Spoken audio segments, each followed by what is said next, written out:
In this lecture, I'm going to talk about two different furniture designers of the Victorian era.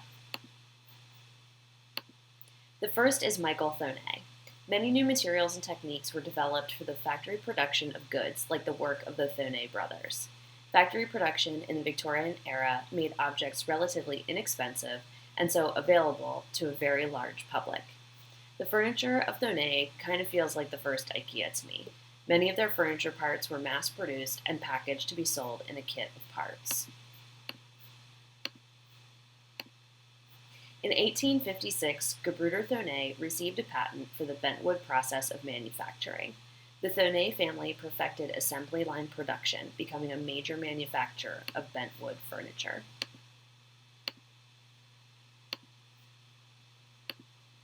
The solid wood is first cut into thin strips. The strips of wood are bent into curved forms using steam in pressure chambers.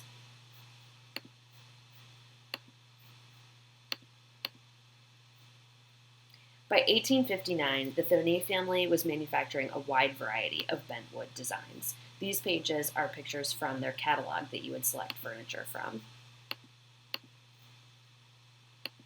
In the mid-1870s, the factory owned by Thonet produced 2,000 units a day and employed over 4,000 workers. Between 1859 and 1893, more than 15 million chairs of the Thonet's number 14 design were made. From 1859 to 1939, 40 million were sold.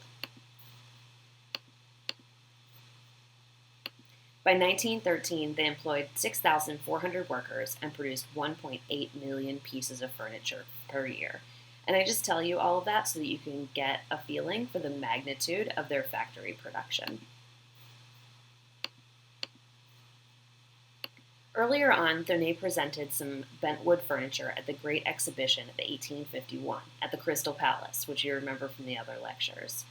There, he received the bronze medal and garnered international attention, which is how he got to produce all of those millions of pieces of furniture.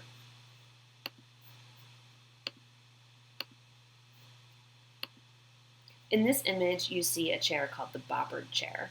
Just to give you an example of what Thonet's furniture is worth today, at a New York auction of the 21st century design and art, this chair had an estimated value of $12,000 to $18,000. The Thonet company produced many different types of bentwood designs. They produced bentwood rocking chairs, which you've probably seen. They even produced desks, tables, light fixtures, and this wild cradle design that you see on the right.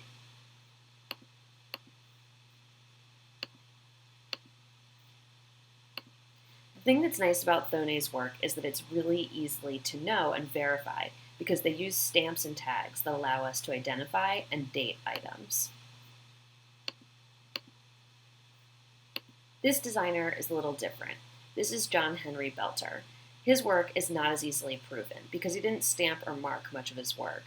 Because Belter had a very distinct style and patented many of his innovative processes as well, we're able to easily attribute work to him and follow their provenance. Provenance means following maybe a bill of sales or ownership to understand where it came from. John Henry Belter was a prominent furniture designer in New York with a shop on Broadway.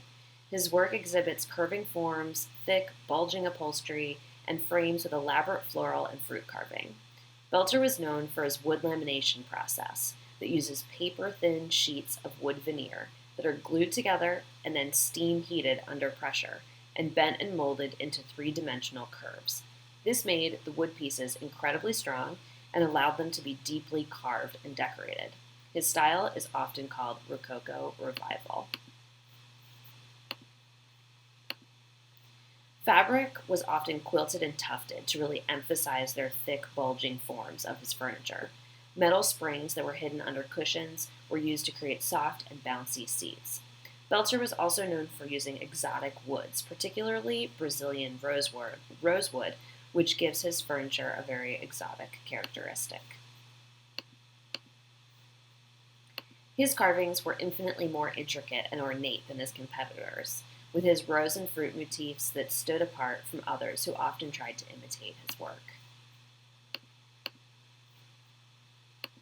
One of the signatures of Belter's work is the flat, non-dimensional or flat appearance it has on the back. So he spent all his effort carving the front side, which makes sense because oftentimes the back piece of a furniture faces a wall. So why expend all of that energy and effort to also carve the back?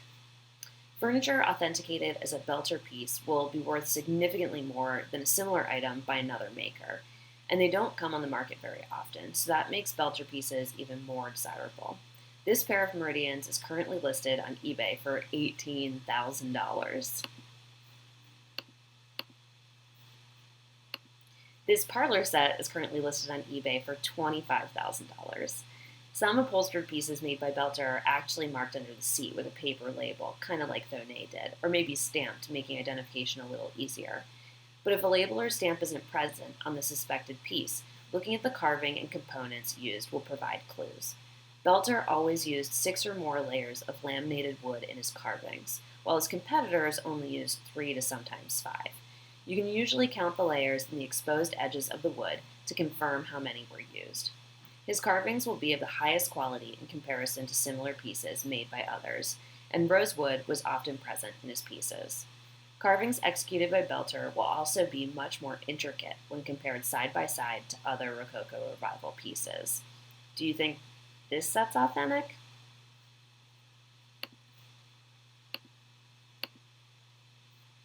It's hard to say not in person and being able to count the layers of veneer, but this is a piece that was authenticated by the Metropolitan Museum of Art to be a John Henry Belter original. At the museum, they will say attributed to if the provenance is not 100% certain. Mass-produced furniture like Thonet's was on the rise, while Belter was working during the mid-1800s, and shortly after his death, his company was forced into bankruptcy in 1867 at the hands of industrial competition. Today, Belter is considered one of the defining artisans of the Rococo Revival.